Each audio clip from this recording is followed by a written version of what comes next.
가방의 간사 박성종 의원입니다. KBS 최경영의 최강시사, MBC 신장식의 뉴스하이킥, MBC KBS 라디오 두 프로를 대표적으로 뽑아왔습니다. 이런 친야 패널을 최대 14배 이상 출연시켜서 악의적인 정부 비판 프레임을 조작을 자행하고 있습니다. 공영방송이 아니라 민주당 민노총 정파방송으로 완전히 전락했습니다.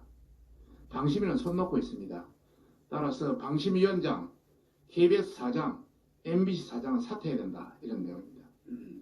KBS 최강시사, MBC 뉴스 하이킥에 대해서 패널의 불균형성, 첫째, 두 번째는 사회자의 정파성, 셋째, 방송의 왜곡 편파성, 이런 세 가지 분야를 한번 분석을 해봤습니다.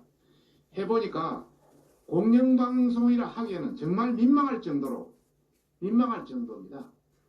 패널도 최대 14배 차이를 두고 있습니다. 공영방송이 완전히 민노총, 민주당 정파방송으로 완전히 전락했다. 저희들이 분석한 것은 2023년 6월 7일부터 7월 24일까지 48일간을 두 개의 방송을 분석을 했습니다. 분석 프로그램의 주요 내용은 후쿠시마 오염수 방류, 첫째, 두 번째는 양평고속도로 종점 변경 논란, 셋째는 수신료 분리 징수, 넷째는 윤석열 대통령의 공정수능 지시, 다섯째는 수해 대응 및 복구 등 이런 민감한 5가지 사항에 대해서 집중적으로 분석을 해보니까 정말 한쪽 시각을 전달하거나 허위 왜곡 가짜뉴스를 서슴지 않고 자행하는 것으로 드러났습니다. 우선 KBS 최강 시사 패널 관련입니다. 패널 불균형을 표에서 보는 바와 같이 패널 불균형의 경우 동기간 여야 패널은 총 출연 횟수가 125회입니다. 이 중에 정부 여권 패널은 35회인 반면 정부 비판 야권 패널은 90회입니다. 그냥 자체로 봐서는 2.6배입니다. 그런데 이 중에 정부 여권 패널 중에 우리 패널이지만 우리 패널 같지 않은 해석 패널을 제외하면은 그 배수는 3배 이상 많은 차이가 납니다. 그 다음에 사회자 정파성의 경우 되었습니다.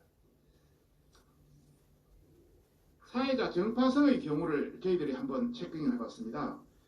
최경영의 동기간 6월 1일부터 7월 28일 오프닝 멘트가 34번이 오프닝 멘트가 있어요. 그 내용을 전부 분석을 했습니다. 그 중에 18회차를 나중에 자료를 전부 제공하겠습니다. 18회차를 정부 여권 비판하는데 할애한 것으로 나타났습니다. 이는 방송이 땡 하면은 정부와 여당을 밑도 끝도 없이 비판하는 그런 공격을 인해서 정치자에게 악의적으로 정부 비판을 주입시키는 개별스 방식이다. 저는 그렇게 이야기하고 싶습니다. 세 번째는 방송의 내용에 대해서도 전부 한번 분석을 해봤습니다. 자세히 한번 스크린을 해보니까 정말 이건 더 악의적이다. 우선 대통령이 특정 후보 대법관을 찍어서 배제를 시사했다고 6월 6일 날 했습니다. 이동관 특보측의 반론과 사실은 언급 없이 학교 폭력 내용만 일방적으로 소개한 게 6월 9일입니다. 수능 공정과 관련해서도 조롱휘하하며 본인의 생각과 다른 반국가 세력이라고 지칭하는 원색적 비난을 했습니다. 이게 6월 30일자입니다. 후쿠시마 오염수 방류 반대 의견을 가진 패널과 비과학적인 문제 제기를 한 통속으로 동조하는 편파 방송을 7월 5일에 했고요. 김건희 여사 관련해서는 무죄 무혐의 결정 혹은 진행 중인 사항을 사람들도 사실로 호도하면서 대내의 어려운 경제 상황과 경강부회식 연가를 통해서 흠집 내기에 여념이 없어 7월 10일입니다. 특히 땅 투기에 대해서 국민 보편 정서를 언급하면서 김 여사 일가 소유의 양평 토지 일가를 투기로 규정하는 7월 12일자입니다. 김 대통령의 지역 일정에 첫자가 들어가면 천공 방문이라고 편향적 주장을 하는 게 6월 19일자입니다. 이런 끝도 밑도 없는 심각한 방송 범죄를 저지르고 있습니다. 두 번째는 MBC 신장식 뉴스 하이킥에 대한 관련입니다. 앞에 패널에서 이야기했습니다만은 패널 불균형의 경우 이 기간에 출연 횟수가 153회 있었는데 정부 여권 패널은 10회, 정부 비판 패널은 143회, 패널 불균이 14배입니다. 이것도 형식적으로 그렇습니다. 회색지대를 하면 더 심각합니다.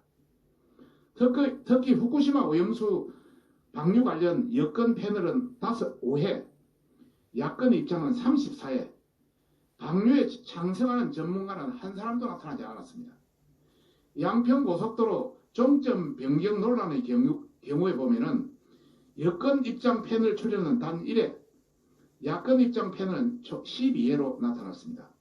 또 수신료 분리 징수는 여권 패널 1회, 야권 패널 11회로 극명하게 차이가 남을 볼 수 있습니다.